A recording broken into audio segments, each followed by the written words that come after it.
میرے پیارے ساتھیوں، موت کا فرشتہ کبھی بھی ہمارے پاس آ سکتا ہے۔ وہ یہ پوچھ کر کے نہیں آئے گا کہ عبدالغفار صاحب آپ کے گھر والوں کو آپ کی ضرورت ہے، آپ کے بچوں کو آپ کی ضرورت ہے، آپ کی بیوی کو آپ کی ضرورت ہے۔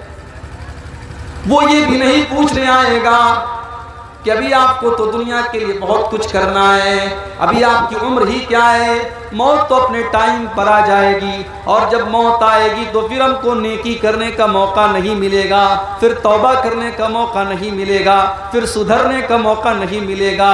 او نماز سے دور میرے ساتھیو، نماز کی پابندی شروع کر دو اس کے پہلے کہ موت کا فرشتہ آپ کے پاس آ جائے۔ او حرام کام میں ڈوبے میرے بھائیو، حرام طریقے چھوڑ دو، اللہ کے دین کی طرف آ جاؤ اس کے پہلے کہ موت کا فرشتہ آپ کے پاس آ جائے۔ اللہ نے فرمایا حتی اذا جاء احدهم الموت قال رب ارجعون۔ جب موت کا فرشتہ آتا ہے، جب موت کا ٹائم آتا ہے تو انسان یہ کہتا ہے کہ اے اللہ مجھے ایک چانس اور دے دے، ایک ٹائم اور دے دے، ایک بار دنیا میں اور بھیج دے۔ قال رب ارجعون، اے اللہ ایک موقع تو مجھے اور دے دے، اس لیے نہیں کہ مجھے اپنی لڑکی کی شادی کرنی ہے، اس لیے نہیں کہ مجھے اپنا مکان بنانا ہے، اس لیے نہیں کہ مجھے اپنا بزنس سیٹ اپ کرنا ہے، اس لیے نہیں کہ مجھے گورنمنٹ جاب کرنی ہے، لعلی اعمل صالحا، اے اللہ مجھے موت کا اندازہ نہیں تھا، میں نے ساری زندگی گناہ کیا ہے، میں نے نافرمانی کیا ہے، میں نے تجھ کو ناراض کیا ہے، اے اللہ تو ایک چانس اور مجھے دے دے، لعلی اعمل صالحا، میں وعدہ کرتا ہوں میں نیک عمل کروں گا، میں تجھے راضی کرنے والا عمل کروں گا، میں ایسا عمل کروں گا جس سے تو راضی ہو جائے۔ یہ کب کہے گا انسان؟ موت کو دیکھنے کے بعد کہے گا۔ اللہ فرمائے گا کلا، ایسا کبھی نہیں ہو سکتا، انہا کلمۃ هو قائلها، اے میرے بندے یہ تو بس تیرے منہ سے نکلنے والی ایک بات ہے، تو آج کہہ رہا ہے، اگر ہم تجھے دوبارہ دنیا میں ڈال دیں گے پھر تو وہی کام کرے گا، یہ تو بس تو بات ہی بات کر رہا ہے۔ وَمِن وَرَائِهِمْ بَرْزَخٌ إِلَىٰ يَوْمِ يُبْعَثُونَ، اور اے میرے بندے اب تیرے پاس موت کا ٹائم آ چکا ہے، اب تو تجھے برزخ میں جانا ہے، اب تو تجھے قبر میں جانا ہے، اب تجھے دنیا کی کوئی طاقت روک نہیں سکتی ہے۔ پبلک اگر یہ کہے گی کہ ہمیں تقریر نہیں سننا ہے، ہمیں گانا سننا ہے، ہمیں ناچ دیکھنا ہے، تو کیا کل ناچنے والے اور ناچنے والیوں کو بلایا جائے گا؟ میرے بھائیوں میں بڑے ادب کے ساتھ آپ سے یہ بات کہہ رہا ہوں کہ جلسوں کو انٹرٹینمنٹ کا ذریعہ مت بنائیں۔ یہ جلسے اگر آپ ٹھیک ہے، آپ کا ایک سسٹم ہے، آپ کو مدرسے کا چندہ کرنے کے لیے جلسہ کرنا ہے اور آپ بغیر جلسے کے چندہ نہیں دیں گے، اچھی بات ہے، آپ جلسہ کرائیے، مگر جلسے اور تقریر میں اور لیلا مجنوں کی کہانی میں فرق ہونا چاہیے۔ آپ تقریر کے نام پر انٹرٹینمنٹ اگر سننا چاہتے ہیں تو پھر اس کا نام جلسہ بند کر دیجئے، اس کا نام آپ ڈرامہ رکھ لیجئے، اس کا نام مووی رکھ دیجئے، فلم رکھ دیجئے، تقریر کا نام مت دیجئے، جلسے کا نام مت دیجئے۔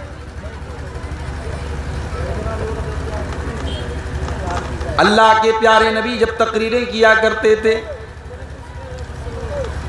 آپ کی تقریروں میں نہ تو چٹکلے ہوتے تھے، نہ تو لطیفے ہوتے تھے، نہ ہنسی مذاق ہوتا تھا، نہ کہانی قصے ہوتے تھے۔ حضرت ارباز بن ساریہ رضی اللہ تعالیٰ عنہ حدیث کے راوی ہیں، کہتے ہیں کہ اللہ کے نبی نے خطبہ دیا، تقریر کیا، آپ نے لیکچر دیا، آپ کی بنگلہ زبان میں کہہ دو وقتف بھی دیا، کتھا بولی آپ نے، کیسا خطبہ آپ نے دیا؟ فرمایا فَوَعَزَنَا مَوْعِظَةً بَلِيغًا، آپ نے ایسا خطبہ دیا، ایسی تقریر کی جو دل کو چھو جانے والی تھی۔ وَجِلَتْ مِنْهَا الْقُلُوبُ، اس تقریر کو سن کر کے ہمارے دل کانپ گئے، وَزَرَفَتْ مِنَ الْعُيُونِ، ہماری آنکھوں سے آنسو بہنے لگے۔ ہم نے کہا اللہ کے نبی، آج آپ کی تقریر سن کر کے ہم کو ایسا لگ رہا ہے کہ آج آپ کی الوداعی تقریر ہے، آج آپ کی آخری تقریر ہے، آج آپ کی یہ انتم اور آخری تقریر ہے۔ اے اللہ کے نبی، آج اس موقع پر آپ ہم کو کچھ نصیحتیں کر دیجئے، کچھ سمجھا دیجئے، کچھ باتیں بتا دیجئے۔ اللہ کے پیارے نبی نے فرمایا، او لوگو، اوصیکم بتقوی اللہ والسمع والطاعۃ، میں تم کو سب سے پہلے اس بات کی وصیت کر رہا ہوں کہ تم اللہ سے ڈرتے رہنا، تم اللہ سے ڈرتے رہنا اور اپنے امیر کی تم اطاعت کرنا۔ جس کو تمہارا امیر بنا دیا جائے، جس کو تمہارا سردار بنا دیا جائے، جس کو تمہارا امام بنا دیا جائے، تم اس کی اطاعت کرتے رہنا، اپنے امیر کی تم بات ماننا۔ کسی حبشی غلام کو بھی اگر تمہارا امیر بنا دیا جائے تم اس کی بات ماننا، نافرمانی مت کرنا۔ وَمَن يَعِشْ مِنكُم بَعْدِي فَسَيَرَى اخْتِلَافًا كَثِيرًا، اور اگر تم میرے بعد زندہ رہو گے تو بہت اختلاف دیکھو گے۔ فَعَلَيْكُمْ بِسُنَّتِي وَسُنَّتِ الْخُلَفَاءِ الرَّاشِدِينَ، تو تم میری سنت کے اوپر عمل کرتے رہنا۔ اب یہ دیکھیے، یہ مائک بیچارہ جو ہے، یہ چینل والوں کی مہربانی سے بار بار رکوع میں چلا جا رہا ہے۔ اب آپ کیا کریں گے اس کو؟ نہیں کچھ مت کیجیے، چھوڑ دیجیے۔ ان چینل والوں کا ایک ہی کام ہے کہ صاحب تقریر ریکارڈ کریں گے اور پھر اس تقریر میں عبدالغفار صاحب نے کوئی مرچ مسالہ اگر لگا دیا تو بڑی اچھی بات ہے، ورنہ باقی کا مرچ مسالہ یہ لگا دیں گے۔ مولانا جرجیز صاحب اتنی بڑی مصیبت میں ہیں، ان کی مصیبت سے رہائی کے لیے کوئی کوشش ہو رہی ہے کہ نہیں ہو رہی ہے، لیکن ان کے نام پر ویو حاصل کرنے کے لیے ہمارے چینل والے کچھ بھی کرنے کو تیار ہیں۔ میں نے اپنی تقریر میں کوئی بات نہیں بولی، لیکن مولانا جرجیز صاحب کی اور میری تصویر لگا کر کے ہیڈنگ ایسی ڈال دی گئی کہ سامنے والا سوچے کہ یار اس تقریر کے اندر کیا ایسی بات ہے، ایسی ہیڈنگ لگائی گئی ہے، ایسا تھمبنیل بنائے کہ چلو اس کو سنتے ہیں۔ سنا تو اندر کوئی بات نہیں ہے۔ یہ آج کل ہو رہا ہے۔ سدھر جاؤ چینل والوں، میں آپ سب سے کہتا ہوں، بڑے ادب سے کہتا ہوں، چینل کا مقصد صرف پیسہ کمانا ہے، تب بھی آپ اس چینل کا غلط یوز مت کرو میرے بھائی۔ کوئی غلط گندا قسم کا تھمبنیل لگا دینا، غلط چیز، غلط ہیڈنگ لگا دینا، یہ حرام ہے، غلط ہے۔ یہ جو بات مقرر نے نہیں کہی، آپ وہ بات اس کی طرف منسوخ کر رہے ہیں۔ اور اگر میں یہ بات کہوں تو غلط نہیں ہوگا کہ آج بہت سارے علماء کے اوپر مصیبت بن رہی ہے، یہ چینل والے مصیبت بن رہے ہیں۔ ان کی غلط ہیڈنگ اور ان کے غلط تھمبنیل کی وجہ سے آج نیوز والے ان تقریروں کا مس یوز کر رہے ہیں اور وہ علماء مصیبت میں پھنس رہے ہیں۔ اللہ کے نبی کی تقریریں ہوتی تھی، دلوں کو چھو جاتی تھی میرے پیارے صاحب۔ آج سیمانچل کے جلسوں کو ہم نے انٹرٹینمنٹ کا اور منورنجن کا سادھن بنا دیا ہے۔ ہمیں اور آپ کو اس پر بڑے درد کے ساتھ غور کرنے کی ضرورت ہے۔ آج میری تقریر کا جو عنوان ہے، میں 3 باتیں آپ کے سامنے بیان کروں۔ پہلی بات، گناہ کس کو کہتے ہیں؟ دوسری بات، گناہ کا نقصان کیا ہے؟ اور تیسری بات، گناہ سے بچنے کا طریقہ کیا ہے؟ بھئی ہم اور آپ انسان ہیں، ہم منشیہ ہیں، آدم کی اولاد ہیں، ہم معصوم نہیں ہیں، ہم سے گناہ ہوتا ہے، ہم سے غلطی ہوتی ہے۔ اللہ نے انسان کو ایسا نہیں بنایا کہ انسان سے غلطی نہ ہوتی ہو۔ ہاں، فرشتے ایسے ہیں کہ فرشتوں سے غلطی نہیں ہوتی۔ اللہ نے قرآن کریم کے 28ویں پارے میں فرمایا، یا ایھا الذین آمنوا قوا انفسکم واہلیکم نارا، اے ایمان والو تم اپنے آپ کو اور اپنے گھر والوں کو جہنم کی آگ سے بچاؤ. وقودها الناس والحجارہ، جہنم کی آگ کا ایندھن انسان اور پتھر ہوں گے. وہ پیٹرول سے نہیں جلے گی، وہ مٹی کے تیل سے نہیں جلے گی، وہ کوئلے سے نہیں جلے گی، وہ لکڑی سے نہیں جلے گی. وقودها الناس والحجارہ، وہ انسانوں سے جلے گی، وہ پتھروں سے جلے گی.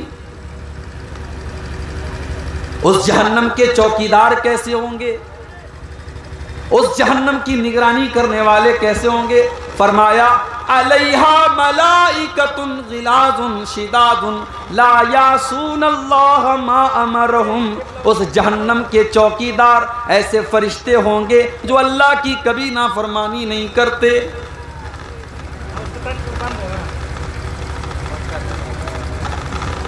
فرشتے اللہ کی نافرمانی نہیں کرتے،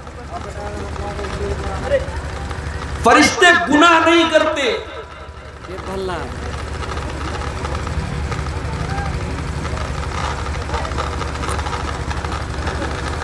ایک تو پہلے ہی جو ہے یہاں کے لوگوں نے بتایا کہ پہلی بار یہاں جلسہ ہو رہا ہے.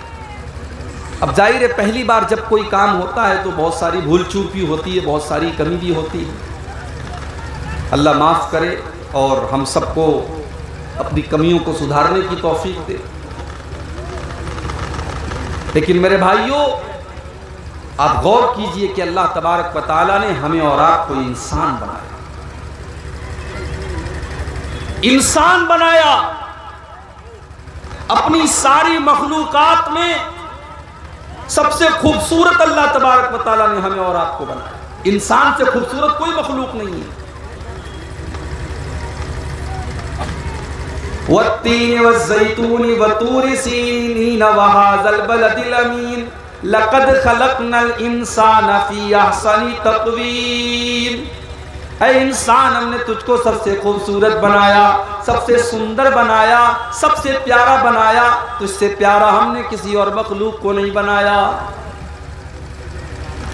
یا ایھا الانسان ما غرک بربک الکریم الذی خلقک فسواک فعدلک فی ای صورت ما شاء رکبک. اے انسان تو اپنے پروردگار کو کیسے بھول گیا، تو اپنے رب کو کیسے بھول گیا جس اللہ نے تجھے اتنا پیارا انسان بنایا، تجھے جیتا جاگتا انسان بنایا، تیری خوبصورت شکل بنائی، تیرے دو کان بنائے، تیری دو آنکھیں بنائی، تیرا خوبصورت چہرہ بنایا. جب تو ماں کے پیٹ سے پیدا ہوا اللہ نے تیرے شریر کو سڈول بنایا، تیرے شریر کے اندر کوئی کمی نہیں رکھی. اللہ نے ہمیں اور آپ کو انسان بنایا. اب جب ہم انسان ہیں، ہم آدم کی اولاد ہیں، تو ہم سے غلطی بھی ہوتی ہے، ہم سے گناہ بھی ہوتا ہے. اس لیے کہ ہمارے باپ آدم سے بھی غلطی ہوئی تھی.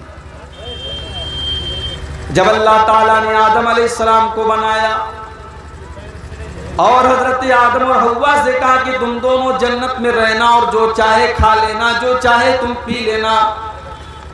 لیکن اللہ تعالیٰ نے ایک درخت کو خاص کر دیا، ایک پیڑ کو خاص کر دیا کہ تم اس پیڑ کے قریب نہ جانا، اس درخت کے قریب تم نہ جانا. لا تقربا هذه الشجرہ. اے آدم اے حوا تم جنت کی تمام نعمتوں سے فائدہ اٹھا سکتے ہو مگر تم اس پیڑ کے قریب نہ جانا. فتکونا من الظالمین، ورنہ تم ظالم ہو جاؤ گے. اب شیطان ہمارے باپ آدم کے پاس اور ہماری ماں حوا کے پاس اس نے کہا کہ اے آدم اے حوا تمہیں پتا ہے کہ اللہ تعالیٰ نے اس پیڑ کے قریب جانے سے تم کو کیوں منع کیا ہے، اس پیڑ کو کھانے سے کیوں منع کیا ہے. اے آدم اگر تم اس پیڑ کو کھا لو گے، اس کے پھل کو تم کھا لو گے تو تم ہمیشہ ہمیشہ کے لیے جنت میں رہو گے اور تم فرشتے بن جاؤ گے. حالانکہ آدم علیہ السلام کو اللہ تعالیٰ نے فرشتوں سے بھی افضل بنایا تھا، فرشتوں کو حکم دیا تھا کہ ان کو سجدہ کرو. مگر ابلیس اور شیطان جب ہمارے باپ آدم کے دماغ کو بھی گھما سکتا ہے تو ہم اور آپ کی کیا حیثیت ہے میرے بھائی. اس نے کہا اے آدم اس پیڑ کو تم کھا لو ہمیشہ تم جنت میں رہو گے اور تم فرشتے بن جاؤ گے۔ اور جانتے ہو ابلیس نے اللہ کی قسم کھا کر کے کہا اے آدم میں اللہ کی قسم کھا کر کے کہتا ہوں میں تمہارا بھلا چاہتا ہوں، میں تمہارا دوست ہوں، میں تمہارا ساتھی ہوں، میں تو تمہاری بھلائی چاہتا ہوں۔ قرآن کہتا ہے فَدَلَّاهُمَا بِغُرُورٍ، جب آدم اور حوا کے سامنے شیطان نے اللہ کی قسم کھا لی تو دونوں دھوکہ کھا گئے۔ جو اللہ والے ہوتے ہیں وہ اللہ کے نام پر دھوکہ بہت جلدی کھا لیتے ہیں۔ اللہ والوں کو اللہ کے نام پر بیوقوف بنانا بہت آسان ہوتا ہے۔ فَدَلَّاهُمَا بِغُرُورٍ، آدم اور حوا کو شیطان نے اپنے شیشے میں اتار لیا، دونوں نے اس درخت کے پھل کو کھا لیا۔ فَلَمَّا ذَاقَ الشَّجَرَةَ، جب آدم اور حوا نے اس پیڑ کو کھا لیا، بَدَتْ لَهُمَا سَوْآتُهُمَا، تو دونوں ننگے ہو گئے، دونوں کی شرمگاہیں نظر آنے لگی، دونوں کا ستر نظر آنے لگا، دونوں کے بدن سے کپڑے اتر گئے۔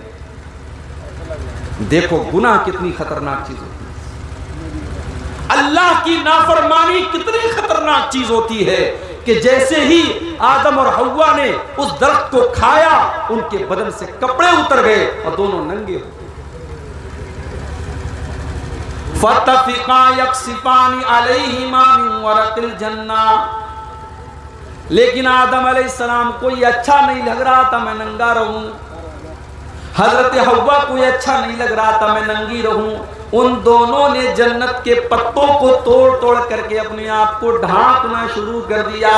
پتہ یہ چلا کہ آدم اور حوا نے اپنی اولاد کو یہ پیغام دیا کہ تم ننگے مت رہنا، ننگے رہنا یہ انسان کی پہچان نہیں ہے، یہ جانور کی پہچان ہے۔ اور آج کے دور میں ننگے رہنا یہ ترقی کی پہچان ہے۔ جو عورت جتنی ننگی رہتی ہے اس کو اتنا ترقی یافتہ، اتنا ماڈرن اور اتنا فیشنیبل مانا جاتا ہے۔ آج بڑے بڑے مقابلے ہوتے ہیں، دنیا کے خوبصورتی کے مقابلے ہوتے ہیں اور عورتوں کے بدن سے کپڑے نوچے جاتے ہیں، ان کو ننگا کیا جاتا ہے اور دنیا کو یہ بتایا جاتا ہے کہ جو عورت جتنی ننگی ہوگی اتنی وہ ترقی کرے گی۔ میرے پیارے ساتھیوں، ہمارے باپ آدم اور ہماری ماں حوا، ان کی جو اولاد ہیں، جو انسان ہیں، انہوں نے اپنی اولاد کو یہ پیغام دیا کہ ننگا رہنا یہ انسانیت نہیں ہے، یہ تو حیوانیت ہے۔ جو انسان ہوگا وہ ننگا نہیں رہے گا، وہ اپنے ستر کو چھپائے گا، اپنی شرمگاہ کو چھپائے گا۔ حضرت آدم اور حوا نے جنت کے پتوں کو توڑ توڑ کر کے اپنے ستر کو ڈھانپنا شروع کر دیا۔ اللہ نے فرمایا الم انہکما ان تلکما الشجرتی، اے آدم کیا میں نے منع نہیں کیا تھا، اے حوا کیا میں نے منع نہیں کیا تھا، میں نے تم کو بتایا تھا کہ تم اس پیڑ کے قریب نہ جانا، پھر بھی تم نے اس درخت کو کھا لیا۔ اب ہمارے باپ آدم نے اور ہماری ماں حوا نے اللہ کی بارگاہ میں توبہ کی۔ کیا توبہ کی؟ ایک کتاب آتی ہے فضائل اعمال، نام سنا ہے آپ نے فضائل اعمال کا؟ ہمارے بہت سارے بھائیوں کے یہاں فضائل اعمال کو باقاعدہ درس کے طور پر مسجدوں میں پڑھا جاتا ہے۔ قرآن پڑھنا اتنا ثواب کا کام نہیں ہے جتنے ثواب کا کام فضائل اعمال کا۔ فضائل اعمال کے اندر یہ لکھا ہوا ہے کہ جب حضرت آدم اور حضرت حوا سے غلطی ہوئی تو وہ دونوں پریشان ہو گئے کہ ہم اللہ سے کیسے معافی مانگے، کیسے دعا کریں۔ تو ان دونوں نے اللہ کے یہاں لوح محفوظ پر دیکھا لا الہ الا اللہ اور محمد الرسول اللہ لکھا ہوا ہے۔ وہ سمجھ گئے کہ محمد الرسول اللہ جب لکھا ہوا ہے اس کا مطلب کہ یہ کوئی بہت بڑی ہستی ہے۔ انہوں نے اللہ کے رسول کے وسیلے سے دعا مانگی اور ان کی دعا قبول ہو گئی۔ اور جب انہوں نے اللہ سے یہ کہا کہ اللہ تو محمد کے وسیلے سے ہماری توبہ کو قبول فرما لے، اللہ نے ان کی توبہ کو قبول کر لیا۔ کہاں لکھا ہوا ہے؟ فضائل اعمال میں لکھا ہوا ہے۔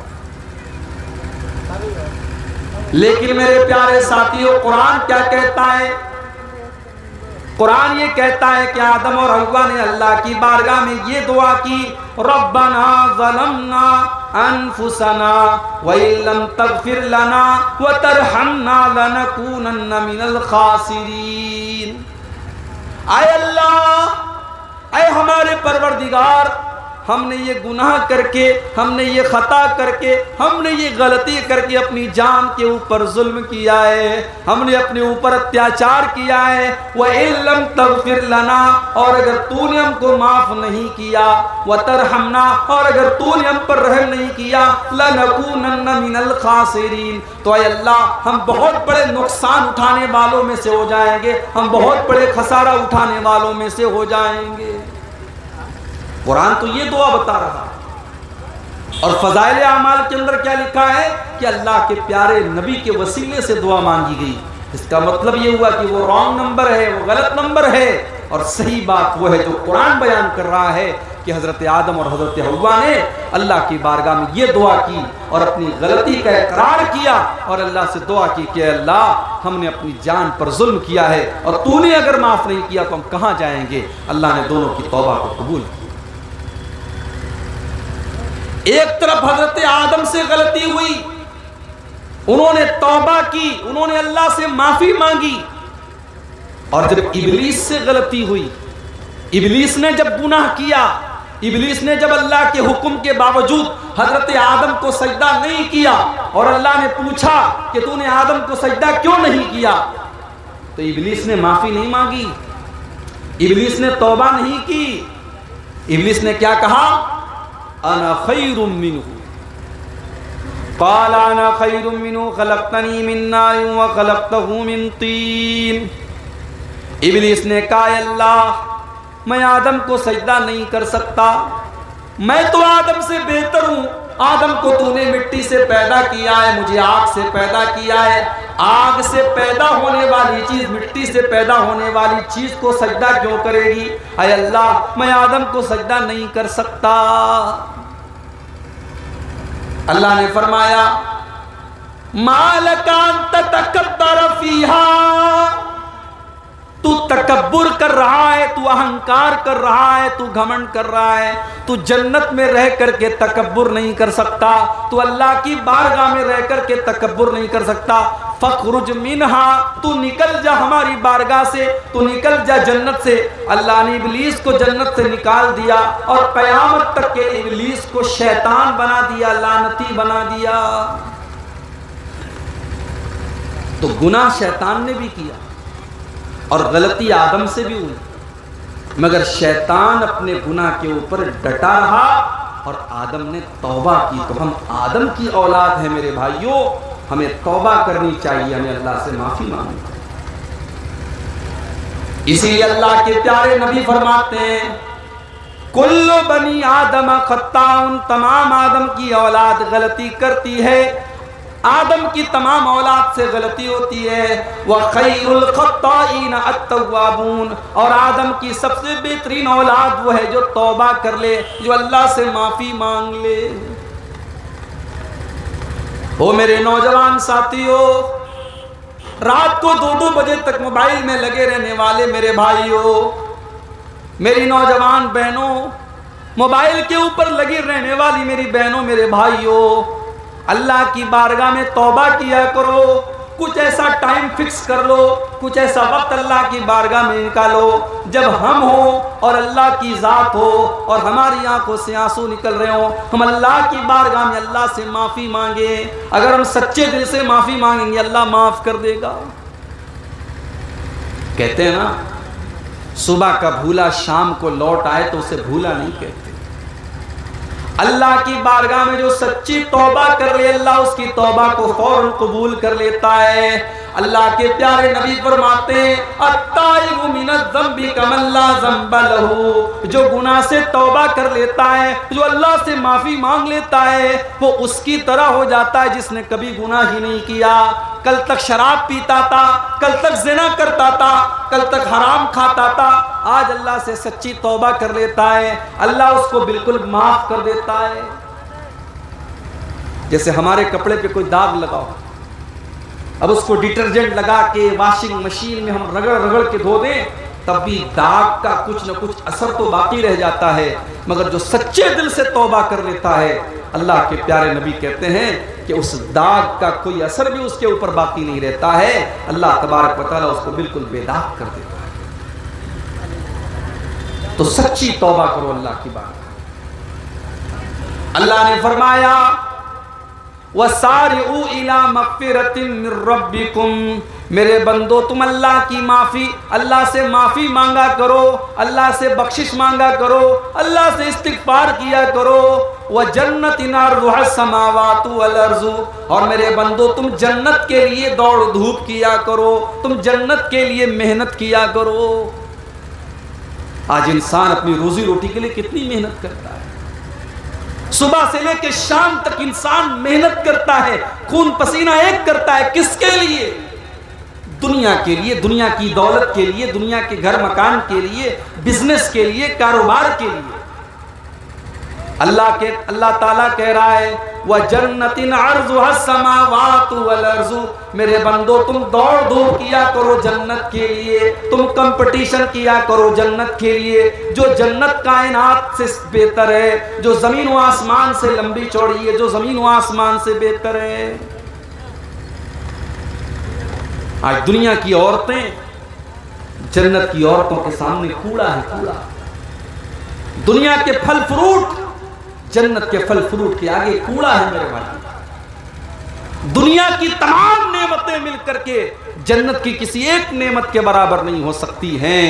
جنت کی نعمت کا تو یہ حال ہوگا، اللہ کے پیارے نبی فرماتے ہیں، صحیح مسلم کی روایت ہے کہ وہ انسان جو ساری زندگی مصیبت میں تھا، پریشانی میں تھا، بیماری میں تھا، اس انسان کو کل قیامت کے دن اللہ تعالیٰ تھوڑی دیر کے لیے جنت میں ڈالے گا، تھوڑی دیر کے لیے اللہ تعالیٰ جنت میں ڈالے گا، اور جنت سے نکالنے کے بعد اللہ پوچھے گا اے میرے بندے حل رأیت شرًا قط، کیا تو نے کبھی اپنی زندگی میں کوئی مصیبت دیکھی ہے، کوئی پریشانی دیکھی ہے، کوئی دکھ دیکھا ہے، کوئی تکلیف دیکھی ہے؟ وہ بندہ جو ساری زندگی پریشانیوں میں تھا، مصیبتوں میں تھا، بیماریوں میں تھا، تکلیفوں میں تھا، وہ بندہ کہے گا ما رأیت شرًا قط، اے اللہ میں نے اپنی زندگی میں کبھی کوئی دکھ نہیں دیکھا، کبھی کوئی پریشانی نہیں دیکھی۔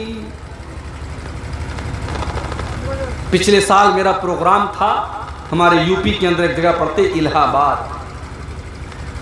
الہ آباد ایک جگہ ہے یو پی کے اندر، اس کا نام اب بدل کر کے پریاگ راج رکھ دیا گیا ہے۔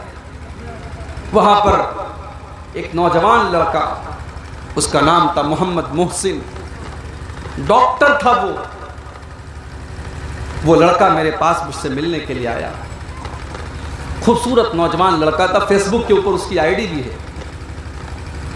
مجھ سے دعا سلام ہوئی، حال چال ہوئی، باتیں ہوئی، اس نے میرا موبائل نمبر بھی لیا، اور آج میں فیس بک کھول کر کے کیا دیکھ رہا ہوں کہ 3-4 دن سے وہ لڑکا بیمار تھا، اس کو ڈینگو ہوا تھا، اور کل اس کا انتقال ہو گیا۔ نوجوان لڑکا 20 سے 25 سال کی عمر ہے میرے بھائیوں، دیندار ہے، بااخلاق ہے، ملنسار ہے۔ ایک بیماری آتی ہے اور ایک جھٹکے میں اس کو لے کے چلی جاتی ہے۔ سب ٹھاٹ پڑا رہ جائے گا جب لاد چلے گا بنجارا۔ میرے پیارے ساتھیوں، موت کا فرشتہ کبھی بھی ہمارے پاس آ سکتا ہے، وہ یہ پوچھ کر کے نہیں آئے گا کہ عبدالغفار صاحب آپ کے گھر والوں کو آپ کی ضرورت ہے، آپ کے بچوں کو آپ کی ضرورت ہے، آپ کی بیوی کو آپ کی ضرورت ہے۔ وہ یہ بھی نہیں پوچھنے آئے گا کہ ابھی آپ کو تو دنیا کے لیے بہت کچھ کرنا ہے، ابھی آپ کی عمر ہی کیا ہے، موت تو اپنے ٹائم پر آ جائے گی، اور جب موت آئے گی تو پھر ہم کو نیکی کرنے کا موقع نہیں ملے گا، پھر توبہ کرنے کا موقع نہیں ملے گا، پھر سدھرنے کا موقع نہیں ملے گا۔ او نماز سے دور میرے ساتھیو، نماز کی پابندی شروع کر دو اس کے پہلے کہ موت کا فرشتہ آپ کے پاس آ جائے۔ او حرام کام میں ڈوبے میرے بھائیو، حرام طریقے چھوڑ دو، اللہ کے دین کی طرف آ جاؤ اس کے پہلے کہ موت کا فرشتہ آپ کے پاس آ جائے۔ اللہ نے فرمایا حتی اذا جاء احدهم الموت قال رب ارجعون. جب موت کا فرشتہ آتا ہے، جب موت کا ٹائم آتا ہے، تو انسان یہ کہتا ہے کہ اے اللہ مجھے ایک چانس اور دے دے، ایک ٹائم اور دے دے، ایک بار دنیا میں اور بھیج دے. قال رب ارجعون، اے اللہ ایک موقع تو مجھے اور دے دے. اس لیے نہیں کہ مجھے اپنی لڑکی کی شادی کرنی ہے، اس لیے نہیں کہ مجھے اپنا مکان بنانا ہے، اس لیے نہیں کہ مجھے اپنا بزنس سیٹ اپ کرنا ہے، اس لیے نہیں کہ مجھے گورنمنٹ جاب کرنی ہے. لعلی اعمل صالحا، اے اللہ مجھے موت کا اندازہ نہیں تھا، میں نے ساری زندگی گناہ کیا ہے، میں نے نافرمانی کیا ہے، میں نے تجھ کو ناراض کیا ہے. اے اللہ تو ایک چانس اور مجھے دے دے. لعلی اعمل صالحا، میں وعدہ کرتا ہوں میں نیک عمل کروں گا، میں تجھے راضی کرنے والا عمل کروں گا، میں ایسا عمل کروں گا جس سے تو راضی ہو جائے. یہ کب کہے گا انسان؟ موت کو دیکھنے کے بعد کہے گا. اللہ فرمائے گا کلا، ایسا کبھی نہیں ہو سکتا. انہا کلمۃ هو قائلها، اے میرے بندے یہ تو بس تیرے منہ سے نکلنے والی ایک بات ہے، تو آج کہہ رہا ہے، اگر ہم تجھے دوبارہ دنیا میں ڈال دیں گے پھر تو وہی کام کرے گا. یہ تو بس تو بات ہی بات کر رہا ہے. وَمِن وَرَائِهِمْ بَرْزَخٌ إِلَىٰ يَوْمِ يُبْعَثُونَ، اور اے میرے بندے اب تیرے پاس موت کا ٹائم آ چکا ہے، اب تو تجھے برزخ میں جانا ہے، اب تو تجھے قبر میں جانا ہے، اب تجھے دنیا کی کوئی طاقت روک نہیں سکتی ہے. موت وہ چیز ہے میرے بھائی. آج تو ہم اور آپ اتنے کٹھور دل ہو چکے ہیں کہ قبروں کو دیکھ کر کے اور موت کو دیکھ کر کے بھی ہمارے رونگٹے کھڑے نہیں ہوتے، ہمیں موت یاد نہیں آتی. قبرستان میں بیٹھ کر کے لوگ جوا کھیلتے ہیں، قبرستان میں بیٹھ کر کے لوگ شراب پیتے ہیں، قبرستان میں بیٹھ کر کے لوگ حرام کام کرتے ہیں. اتنا سخت دل ہو چکا ہے انسان.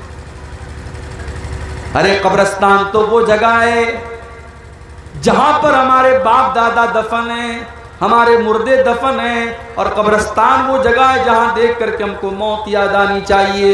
اللہ کے نبی کہا کرتے تھے او لوگوں میں نے تم کو قبرستان جانے سے منع کیا تھا، میں نے تم کو قبروں کی زیارت سے منع کیا تھا، لیکن تم قبروں کی زیارت کیا کرو، تم قبرستان جایا کرو.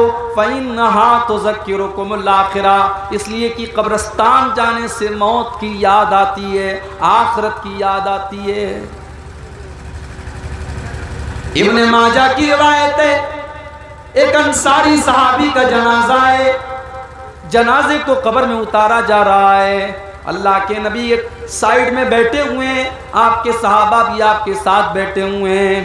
اللہ کے نبی بالکل خاموش ہیں، صحابہ بھی بالکل خاموش ہیں، اور جنازے کو قبر میں اتارا جا رہا ہے.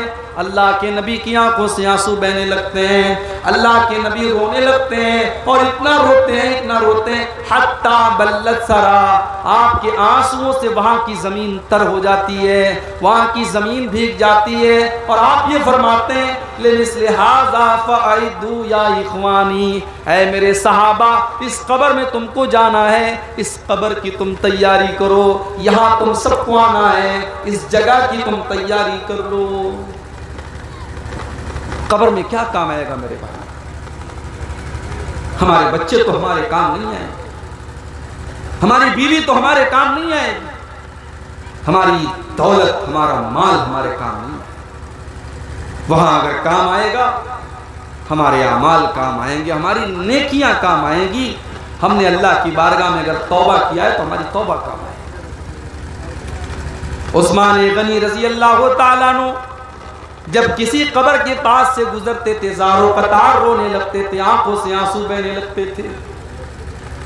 کسی نے پوچھا اے عثمان غنی